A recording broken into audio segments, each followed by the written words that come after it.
ସମସ୍ତେ ଜାଣିଥିବେ ଯେ ଏଥରର ନିର୍ବାଚନ ଓଡ଼ିଶାରେ ଦୁଇଟି ପର୍ଯ୍ୟାୟରେ ହେବ। ଗୋଟେ ହେଉଛି ମେ 13 ତାରିଖ ଦିନ, ଆଉ ଗୋଟେ ହେଉଛି ମେ 25 ତାରିଖ ଦିନ।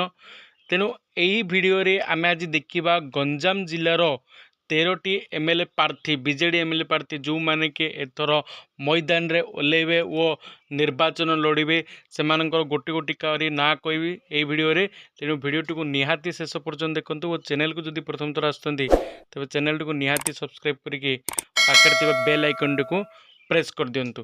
ଦେଖନ୍ତୁ, ପ୍ରଥମେ ଯଦି ଆମେ ଦେଖିବା ଭଞ୍ଜନଗର ନିର୍ବାଚନ ମଣ୍ଡଳୀରୁ MLA ନିର୍ବାଚନ ମଣ୍ଡଳୀରୁ ବିକ୍ରମ କେଶରୀ ଆରକ ତମର ନିର୍ବାଚନ ଲଢ଼ିବେ।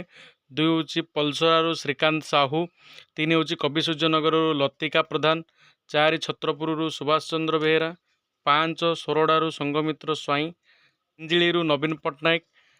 ଗୋପାଳପୁରରୁ ବିକ୍ରମ କୁମାର ପଣ୍ଡା। ଦିଗପହଣ୍ଡିରୁ ବିପ୍ଳବ ପାତ୍ର। ଚିକିଟିରୁ ଚିନ୍ମୟ ନନ୍ଦ ଶ୍ରୀରୂପଦେବ। ସାନଖେମୁଣ୍ଡିରୁ ସୁଲକ୍ଷଣା ଗୀତାଞ୍ଜଳି ଦେବୀ। ଖଲିକୋଟରୁ ସୂର୍ଯ୍ୟମଣି ବୈଦ୍ୟ। ଆସିକାରୁ ମଞ୍ଜୁଲତା ସ୍ୱାଇଁ ଏବଂ 13 ହେଉଛି ବ୍ରହ୍ମପୁରରୁ ରମେଶ ଚନ୍ଦ୍ର ଚାଉ ପଟ୍ଟନାୟକ। ଏହି 13 ଜଣ ଏଥର ବିଜେଡ଼ି ପ୍ରାର୍ଥୀ ମଇଦାନରେ ଓହ୍ଲାଇବେ ଓ ନିର୍ବାଚନ ଲଢ଼ିବେ।